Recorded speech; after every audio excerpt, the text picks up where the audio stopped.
our lay sponsor today, First American. And I'd also am really pleased to introduce our speaker, R.B. Kelly. She's Hawaii's body language boss, but pretty soon she'll not be Hawaii's body language boss, because unfortunately she's moving off island at the end of the year, or towards the end of the year. But we're really happy to have her here. I heard her speak at the Leeward Regional, and now I'm really conscious that she's watching me about how I'm standing. So, but now I'll let her tell you how you should present yourself. So, R.B., thank you for coming this morning.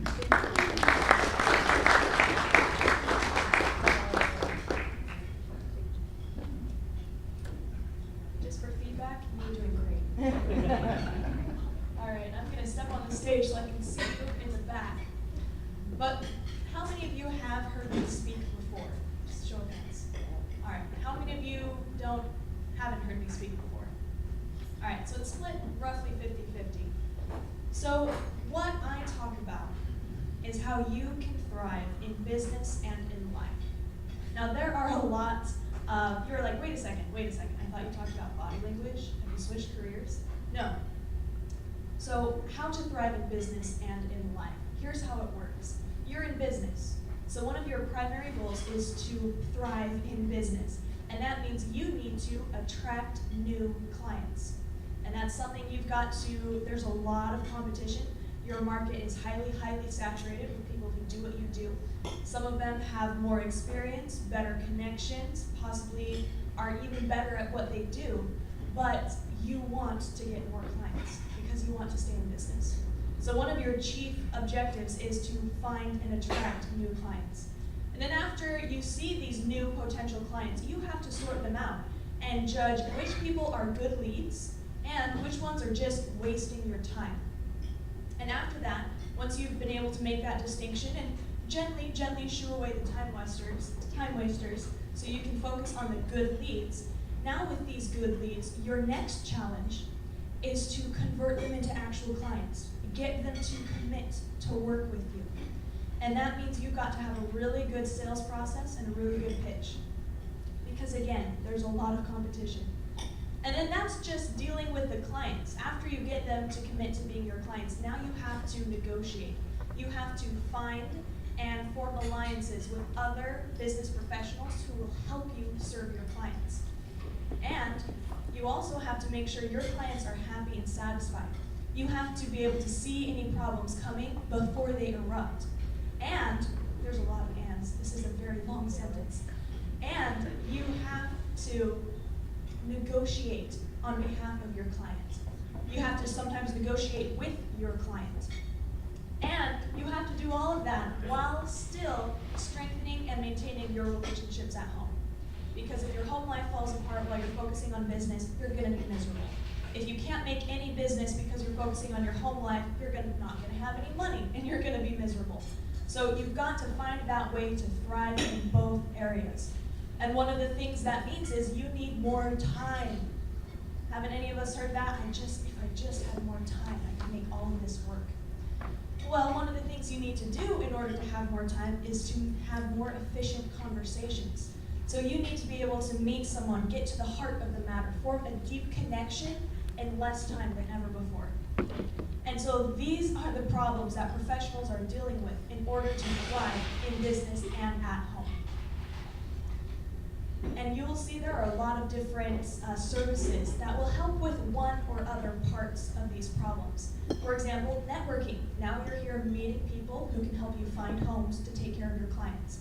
You're also meeting with sponsors, people who can help you serve your clients. Sometimes there's marketing. You might have ads, you might have a social media team, anything you can do to get your message out there to more people. And that solves, each of these solutions solves parts of your problems. But I found there's one thing that helps you solve all of these problems, and that is better communication. And some of you are thinking, communication. I learned to read and write in school, all right? I think I've got the communication part down. But the problem is, most of us haven't been taught truly how to communicate.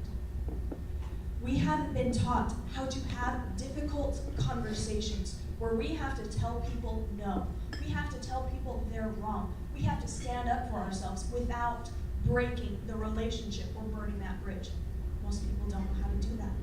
And so they end up avoiding conflict. They end up being pulled in two directions because the client wants one thing, but the other realtor is insisting on something else, and they have to navigate through that, and it's stressful. And that's just one area where we don't really know how to negotiate. Then there's also the problem. All right, say you do figure out how to negotiate, how to have those difficult conversations. Now you have the problem of how to make a first impression. Say you walk into an event like this. A client walks into an event like this. This is basically, if it seems like there are so many realtors in Hawaii that for every one client that you want to work with, there are 5 other realtors hunting them down. I know when my husband and I sold our home, I interviewed 7 different realtors before I picked someone. And some of your clients might not be consciously doing that, but unconsciously they are. And so your first impression is crucial in making sure they actually want to talk to you. So for example, we had realtors come in and some were like this. We had some who were spreading out like this. We had some who were really nervous when we pushed them on tough issues. And they just kind of couldn't commit to anything. They weren't confident in what they were offering. And we ended up going with someone who had the best communication of all the realtors we interviewed. And so that meant he had a great first impression. It meant he came across as capable, friendly, and experienced. It meant that when we pressed him, he was able to speak up for himself in a way that assured us he'd be able to speak up for us. And all of that on top of his marketing, on top of his good old-fashioned work ethic, on top of his follow-up and his high, let's see, what's the phrase? He was very connected. Like we could text him and he would actually, text us back, which is pretty cool for a realtor. And I know a lot of you are trying to provide that level of service. But you have so many things going on as you are trying to thrive in business and in life, that if you can, instead of focusing on all these different bits of the solution, instead of focusing on, oh, I've got to do this for marketing, and I've got to do this to form an alliance, and I've got to do this, and this, and this, and this, and this, that's a lot to focus on. When the truth is, the biggest thing you can change in order to attract new clients, keep new clients, form those alliances, and strengthen your relationships at home is to change your communication. And that is both verbal communication and nonverbal. So nonverbal communication, for instance, is based on 3 different areas. 1, your body language. And so that's the way you stand, how much space you take up, what you're doing with your face, what you're doing with your hands, what you're doing with your feet. That is body language. And then there's voice tone. If I was to stand up here and introduce myself and say, "Hi, I'm Arby, it's nice to meet you, and I'd love to work with you on your body language," you'd have a very different impression of me than if I said, "Hi, I'm Arby, it's nice to meet you, and I'd like to work with you on your body language." And a very different impression if I said, "Hi, I'm Arby, it's nice to meet you, and I'd love to work with you on your body language." Those 3 different, almost personalities, make you come to very, very different conclusions about who I am and what I'm up to. And people form those conclusions very, very quickly. Within just a few seconds of me taking the stage, or within just a few seconds of you seeing me sitting at the table as you walked in, you made up your mind about me. You decided if I was friendly or not. You decided if I was confident or cocky. You decided subconsciously if you thought I was lesbian or straight. Funny story, my husband thought I was lesbian when we first met. So for those of you who were wondering, now you know.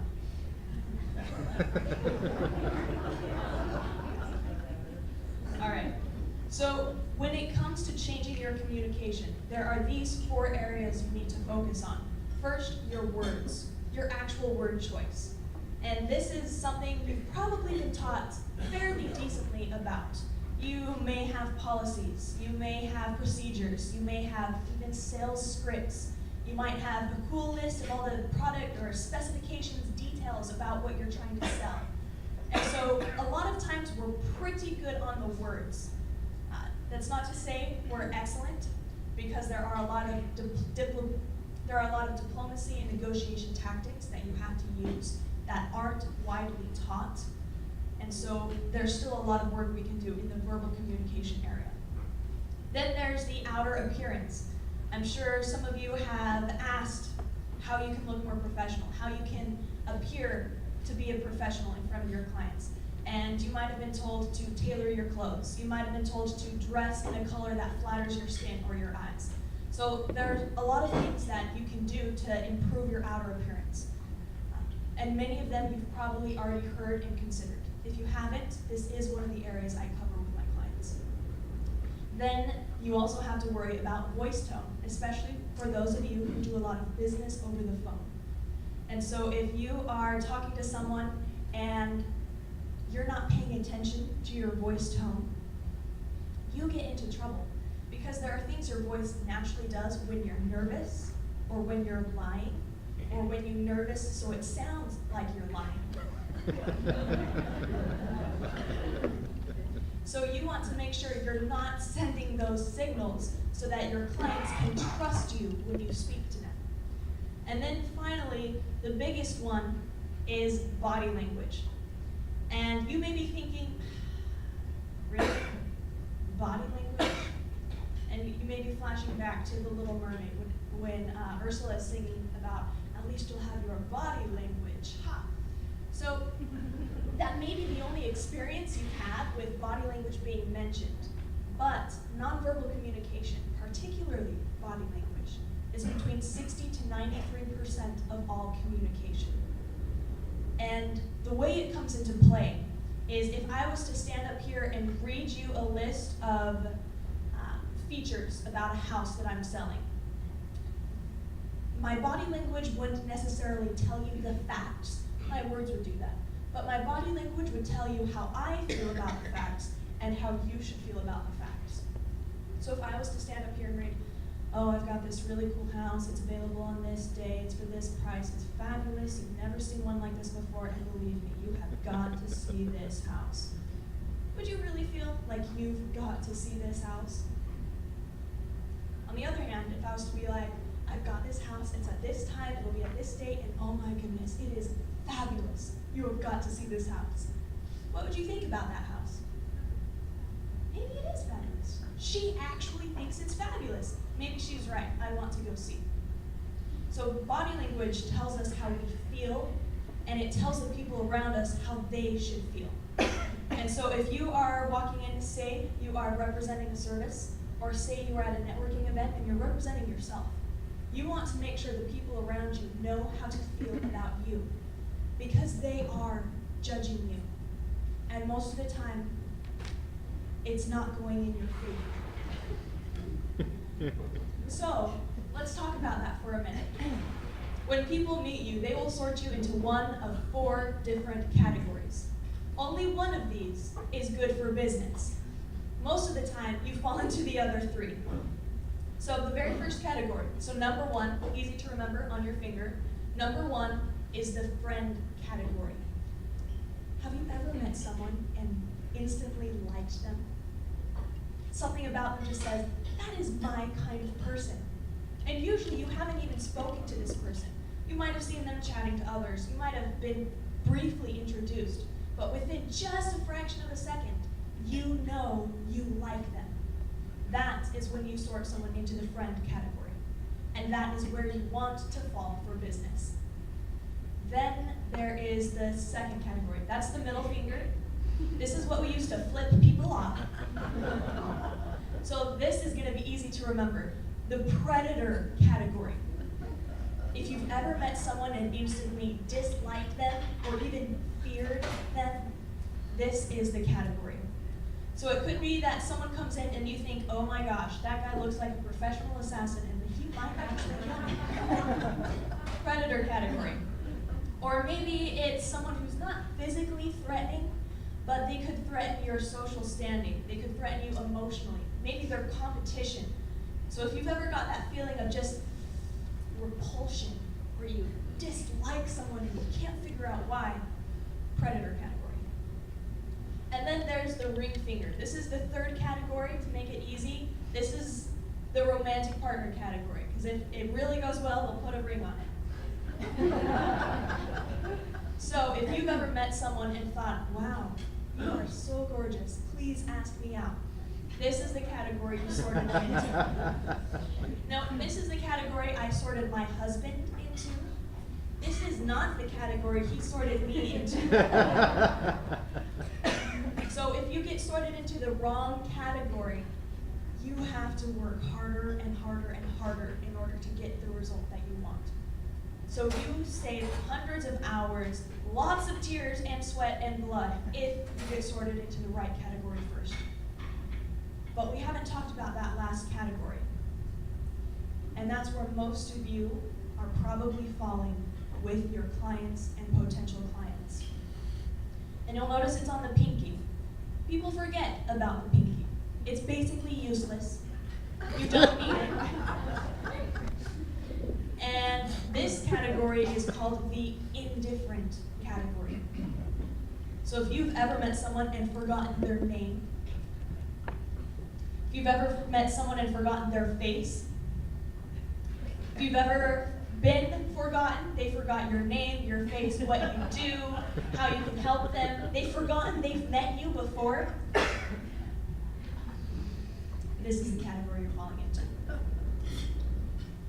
And that is where business, relationships, potential opportunities, connections die.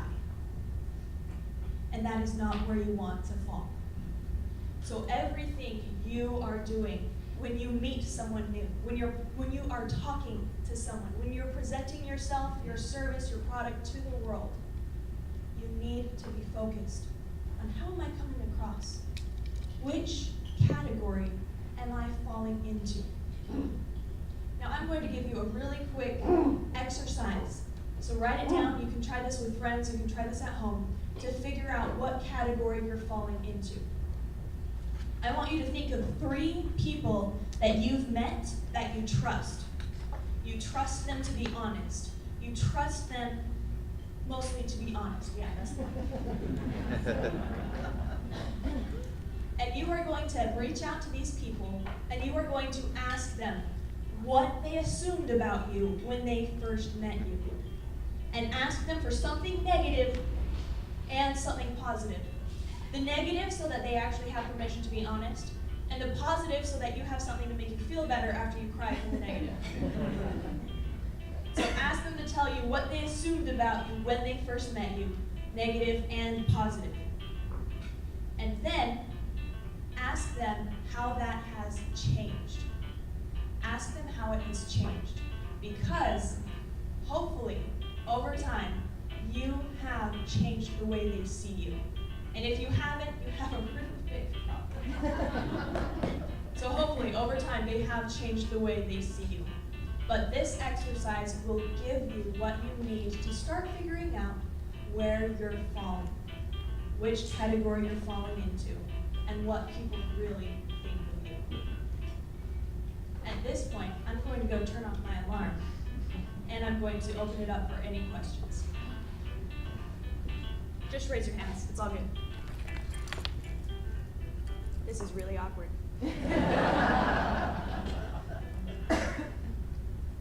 Any questions? Yes, sir. Am I correct that, in effect, all of our good clients are automatically our friends? You bring up a good point. Our good clients are automatically our friends. So there's a difference between how we appear at first and then how we appear as people get to know us. So I'm sure you've had it happen where someone makes a really good first impression and then it turns out they're full of crap. And you've also had it happen where someone makes a really bad first impression and you're like, I don't like this person, I don't want to work with them, ew. And then it turns out they're actually fabulous at what they do. They're kind and compassionate. They'll have your back through hell and whatever else. And they're actually a wonderful human being. But their first impression is telling you to ignore them, walk away, forget they exist. So when our clients become our friends, that's usually because they have the patience or the lack of better options, so they choose us. And then eventually they see, oh, I actually made a good decision. This person really is awesome. And then they stick with us, and that's how we become friends. I hope that answers your question. Any other questions? Yes, ma'am. With regards to appearance and body language and connecting with people, do you find that the trend as to how people judge you, for example, if you're tattooed, I came across this gentleman that was very neatly, well put together and what have you, and I saw a little tattoo sticking out of his neckline and what have you, and then his wrists. And when I really got to meet him, I thought, one, you're brilliant. Two, attorney. And then three, he happens to be an art lover. You know, in the past when you had such tattoos or whatever, you were kind of considered in the Low class, unintelligent, the low degenerate. category. Yeah. Do you see that changing? Well, trends are changing. Our society is fluid. So, for example, tattoos are becoming more prevalent, but the stigma against them hasn't changed. And it will probably continue to soften and to change, but it still hasn't changed. So actually, when I was first getting started in the professional world, I put together my outfits and my professional look after I spent a few days researching societal stereotypes. And I found that people who were taller tended to get paid more and seen as more authoritative. So I wear heels. I found that women who wear makeup and glasses were seen as more intelligent, more capable, more compassionate than women who wore just makeup or just glasses, which was convenient. So I figured out how to use makeup, and then I stopped wearing contacts. And then the same with the suit, the same with the accessories. I figured out the stereotypes, and then I meshed that with my personality so that what I was showing to people was honest about who I actually am. So as they got to know me, they could see the truth of that based on my outer appearance. Does that answer your question? Thank you. What was her question? We didn't hear it. Oh, her question was, she once met a very sharp-dressed man who looked very professional, very well put together, but he had a little tattoo curling out of his suit at the neck and at the wrists. And so she was wondering, what do those tattoos say about people? Are tattoos still seen as a negative stereotype? Any other questions? Yes, sir. Let's say you meet somebody and then you kind of reading them that they're reacting negatively to you. How do you change that? So you meet somebody and you sense that they're reacting negatively to you. How do you change that? Well, there are two things you need to be aware of. One, you may be totally misjudging them. And this actually happens a lot. We tend to think we're better at reading body language than we actually are. So we see someone, for example, you just rubbed your hands together and bobbed your foot. That's it. It's just totally normal. Lots of people are doing that. But if I didn't know better, I would be like, she's fidgeting.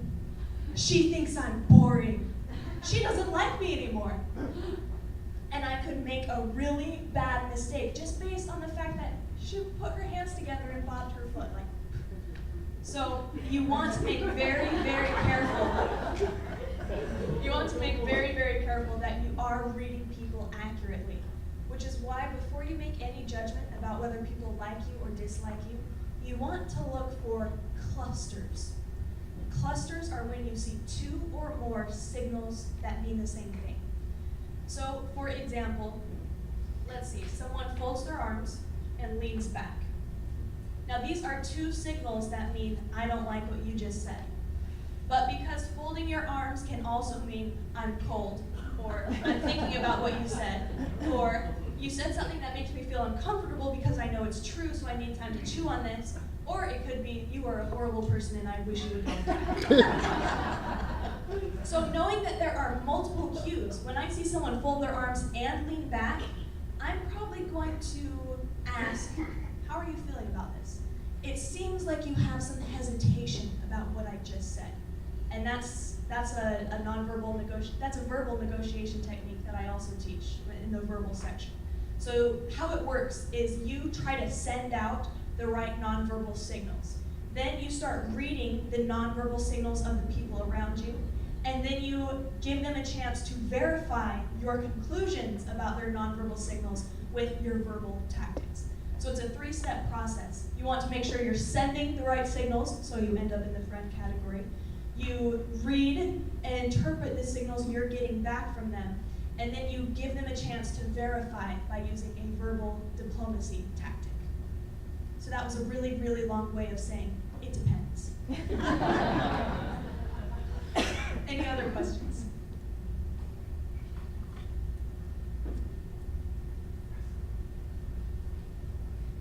All right, so it sounds like you guys are chewing on what we've talked about. We've covered a lot.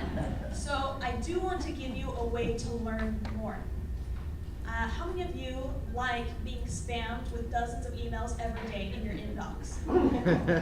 Oh, none of you? Okay, well good, because that's not what I'm going to do. So if you pull out your phone and you text a number, you'll get a link back from me where you can go to download my free PDF guide for how you can make more sales with body language and nonverbal communication. And it's really fast, really. All you have to do is text a number and then click the link, you're good to go. So if you pull out your phone and text the number 38470, how to think about that? 38470. You're going to send the word extra, E-X-T-R-A, to 38470. And if you do that, you'll get an automatic reply from me with a link. You're good to go. So while you're doing that, any other questions?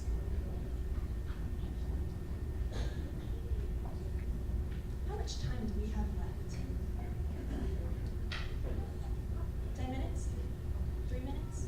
10 minutes. Oh, awesome, 10 minutes. That is plenty of time to do an experiment.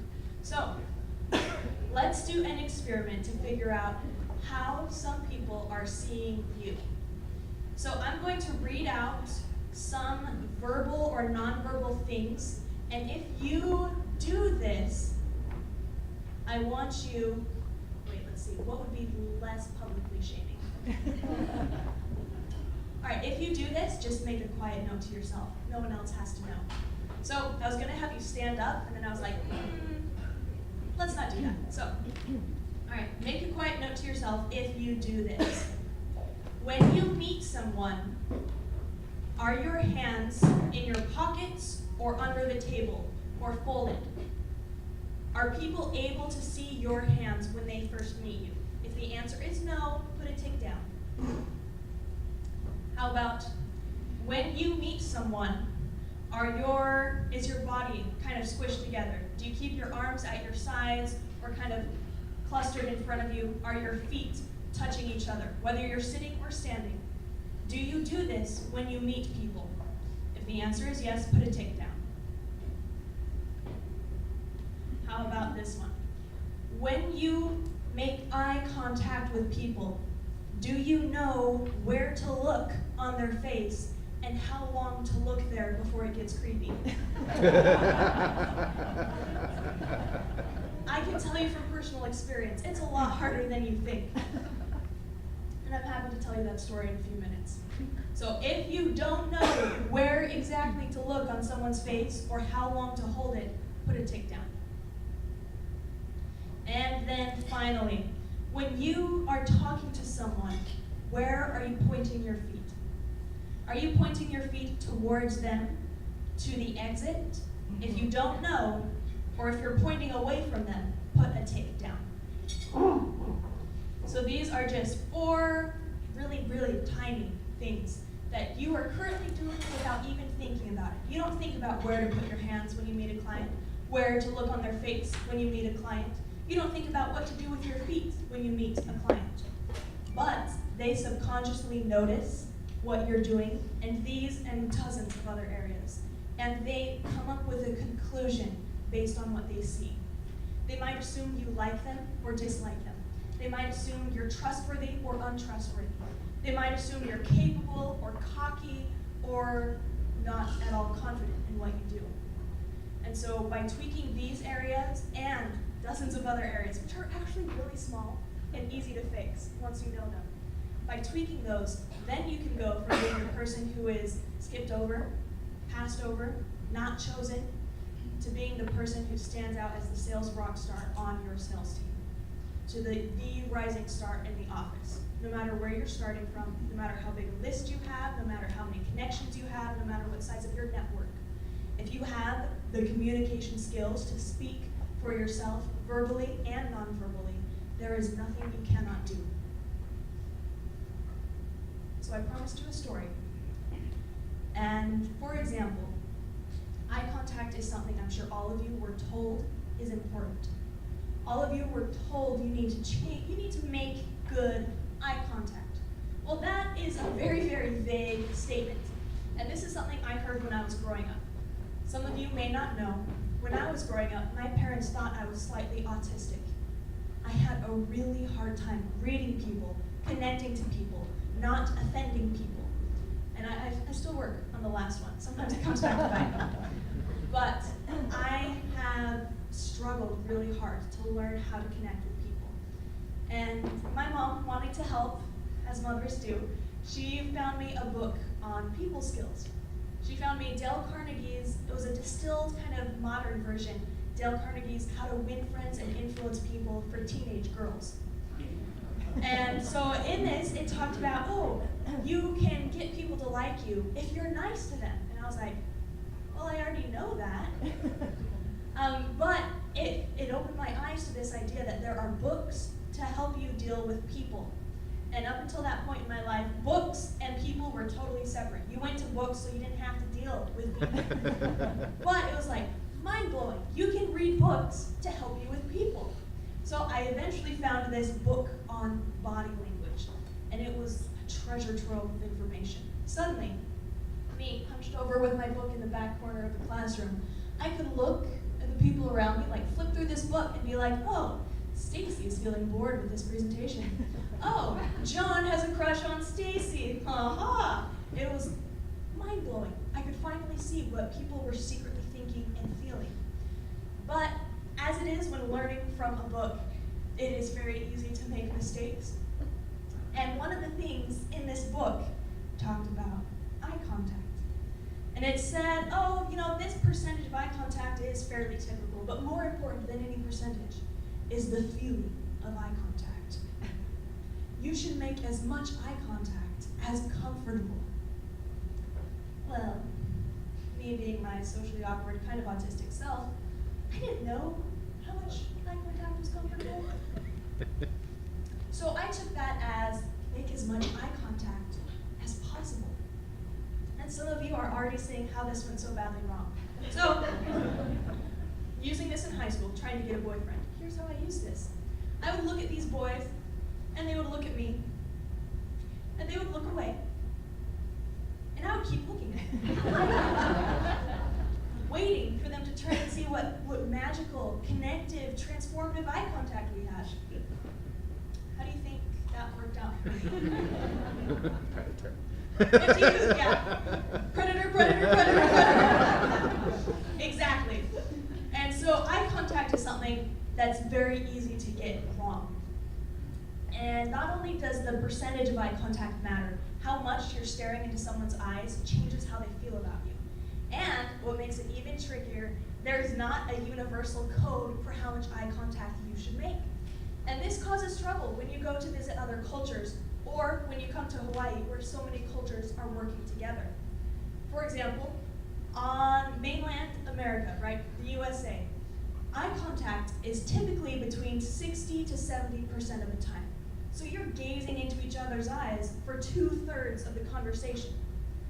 Now, there haven't been studies conducted on the exact percentages of eye contact in, say, Japan.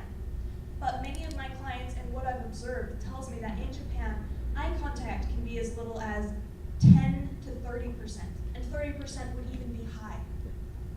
And so you can see how when these two cultures come together, each of them coming with good intentions, wanting to make connections, wanting to make it work, one of them will feel like the other is like staring them down in that creepy, creepy manner. And the other person will feel like the other person is like totally ignoring them, doesn't even want to talk to them, doesn't want to be there. And so just within a few seconds, they formed an impression about the other person that is inaccurate and damaging because they weren't informed about eye contact. And it even gets better. It gets more complicated. Eye contact is scary. So there are actually different patterns that your eyes make on people's faces based on how you feel about them. Your eyes make different patterns on people's faces based on how you feel about them. For example, when you are feeling friendly, cheerful, you're having a really good conversation with someone you actually like, you make a certain eye pattern. It's called the social gaze. And that's something we could put it in with the friend category, because that's what friends use on each other. And this is the eye pattern that I use whenever I meet someone new. It is my default eye pattern, and it's very helpful. And I've even used this at networking events. I was introduced to someone who was like tense and stressed and nervous, and I could tell they were really nervous, like look at these tense shoulders, so stressed. And then I gave them the social gaze as I introduced myself, and I could visibly see their shoulders relax. That's how powerful this gaze is. Then there's a gaze that fits into the predator category. This is something a parent might use on a naughty child. A teacher might use on a disrespectful student. A superior might use to a subordinate. I occasionally tested it on my husband just to see if it worked. It did. So this gaze is what we use to say, I am in control. I am the one in charge here, and you will listen to me. And it works. It's called the power gaze. And sometimes people, in their attempt to give good eye contact, accidentally give the power gaze, which sends a very mixed signal where you're like, your words are saying, I like you and I want to work with you, but your eyes are saying, cross me and you will die. Which is something you definitely want to be aware of. And then there's a third eye contact category called the intimate gaze. And this is what we use when we're checking someone out to see if we want to put them in the romantic category or not. So this is something you'll actually see whenever you meet new people. They will scope you out using the intimate gaze as they decide which category to put you into. So fun fact, look for that. And then there's the indifferent category, right? We were talking about earlier. People just don't look at you in that category, so you don't have to worry about eye contact there. But these are the three different gazes that people use on top of the certain percentage of eye contact that is typical based on your culture that you have to figure out how to use in conversation with people in order to send the right signal. So when you want to change your communication, the things you do with your hands send huge signals. Actually, hands are the difference between the most viral TED Talks and the least popular TED Talks. The most popular TED Talks use twice as many hand gestures per minute as the least popular. And so if you were able to rewind time and see me during this speech, you notice I give a lot of hand gestures. It's because I want you to look at me, and your eyes are drawn to movement. So hand gestures change the way people see you. How much space you're taking up changes the way people see you. What you're doing with your face. Have you ever heard of RBF? I can't say it, so if you know it, whisper it to your neighbors. That changes the way people see you. And then your voice tone, and your outer appearance, and your word choice. All of these things you weren't trained about in school. Your parents didn't sit you down when you hit puberty and say, this is how you deal with people. This is how you stand up for yourself. This is how you negotiate without burning bridges. This is how you make a good first impression. They didn't have a course on that in college. They don't cover that in sales trainings. And something I regularly hear from my clients is, hey, I'm a professional, experienced salesperson, and I'm good at what I do, but I have never heard this content before. It's crazy, it's radical, and it works. So thank you. And that's how powerful these skills are. So if you have any questions, I will be here after the presentation. I'm happy to talk with you. But thank you for having me, and please, focus on your communication.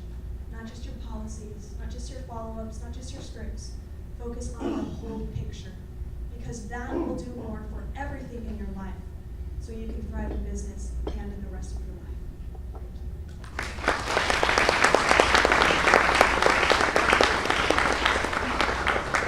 That was awesome. I guess we share something in common. So, many of you know my superstar wife, Minton. When we first met, she thought I was not only gay, she thought I was arrogant. So, joke's on her because we got married.